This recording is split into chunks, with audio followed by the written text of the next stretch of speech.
The narrative surrounding the Minnesota Vikings is shifting under our feet in real time.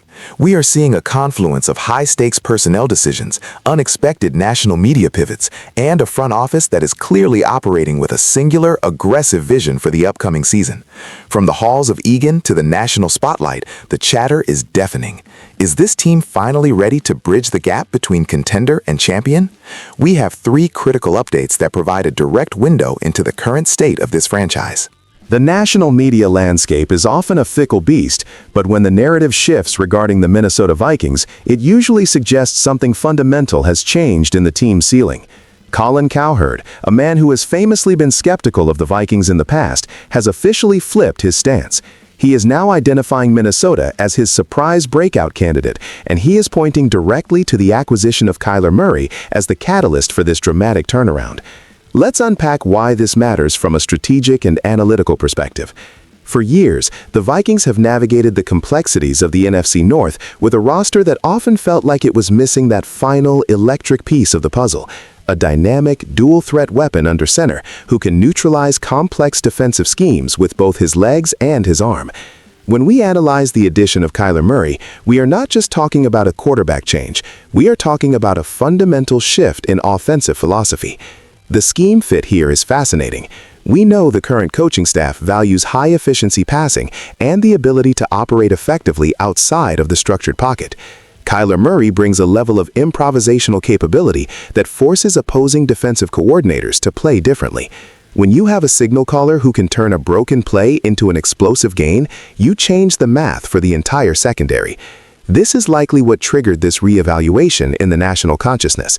We are talking about a player who has shown the ability to dissect defenses when healthy and motivated. Historically, the Vikings have been a team that relies heavily on precision, but adding this kind of raw talent provides a safety net that was previously absent. The salary cap implications of this move were clearly calculated to ensure that the team didn't sacrifice their depth to make this work, which shows a sophisticated level of roster management from the front office. When you look at the personnel surrounding him, the potential for a high-octane offense is undeniable. The wide receiver core is designed for a player who can extend plays, and the offensive line has shown signs of stability that will be crucial for keeping a talent like Kyler Murray upright. If the offensive line holds up, the ceiling for this team is significantly higher than most projected even 2 months ago. It is not just about the highlight reels, it is about the sustained pressure he puts on the opposition for 4 quarters. This is the definition of a high-ceiling gamble that could pay massive dividends in the playoffs. We have to consider how this affects the divisional rivalry dynamics as well. The rest of the NFC North is going to have to prepare for a completely different look. It is a bold move that is already forcing analysts to go back to the drawing board. But the excitement surrounding the quarterback position is only one part of the story, as there are other tactical moves that might actually be the glue holding this entire project together. If you are enjoying this deep dive into the latest Vikings news, make sure to hit that like button and subscribe to the channel. We are tracking every move from the facility to keep you ahead of the curve. While the headline-grabbing moves often get the most airtime, the true success of an NFL franchise is built on the margins. The most underrated move the Minnesota Vikings have made in free agency so far speaks volumes about the current strategic direction of the organization. When we look at the work being done by General Manager Kwesi Adofo-Mensah, we see a clear pattern of prioritizing value and scheme fit over splashy, expensive signings that often lead to cap hell. This specific move, which has flown under the radar for many, is a masterclass in roster construction. By focusing on high IQ players who fit the specific requirements of the defensive and offensive systems, the front office is building a team that is greater than the sum of its parts. Let's analyze the philosophy here. In today's league, flexibility is currency. You cannot win championships with a rigid roster that fails to adapt to weekly matchups. The acquisition strategy we have seen recently emphasizes players who can perform multiple roles, which allows for a more fluid rotation during the game. This is particularly important for a team that wants to stay fresh throughout the rigorous 17-game season. The scouts and the analytics department are clearly working in lockstep to identify talent that is undervalued by the rest of the league. It is the classic Moneyball approach applied to the gridiron, and it is fascinating to watch it unfold. If you look at the defensive side of the ball, the emphasis has been on finding personnel who can handle complex coverage assignments without requiring constant schematic help. This allows the defensive coordinator to be more aggressive with pressure packages, knowing the back end can hold its own. On the offensive side, the focus has been on building a cohesive unit that can execute the game plan with precision.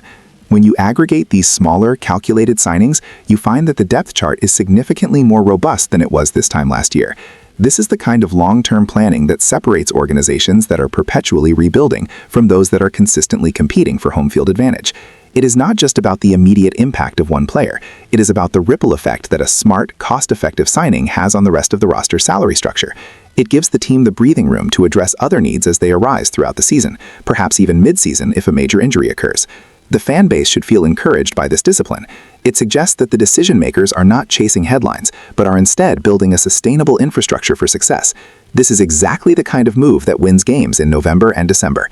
However, as we look at the roster balancing, we also have to address the difficult decisions that come with trimming the fat, and that leads us to a recent development involving a young talent looking for a new home.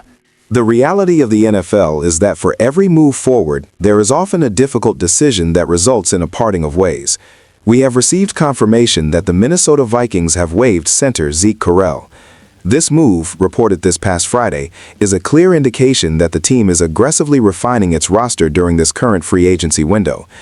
When we analyze a cut like this, it is important to look at it through the lens of positional depth and the competitive nature of the offensive line room.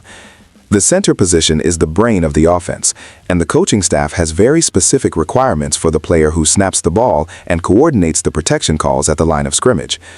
Zeke Correll, despite his potential, has been caught in a numbers game where the team is likely looking for a specific veteran presence or a different skill set to round out the interior offensive line group. The Vikings are currently in a phase of the offseason where roster turn is expected.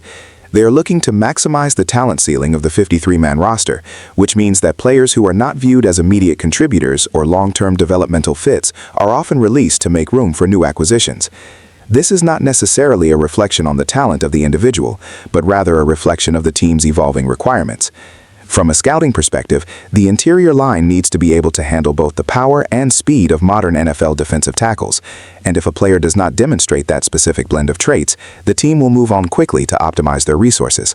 The salary cap space created by these adjustments, however small in isolation, adds up.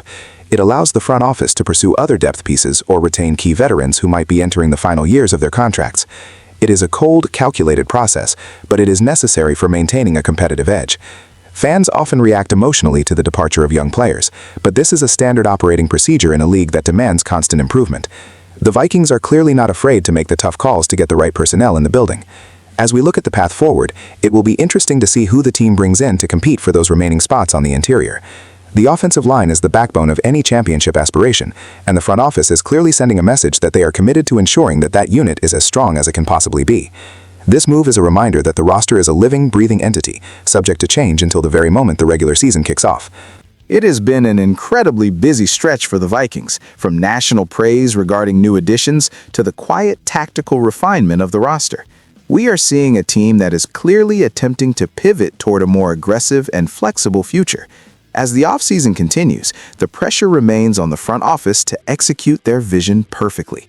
What is your take on these latest developments? Do you believe the team is finally on the right track for a deep playoff run? Let us know in the comment section below. Don't forget to like the video and subscribe for more exclusive updates.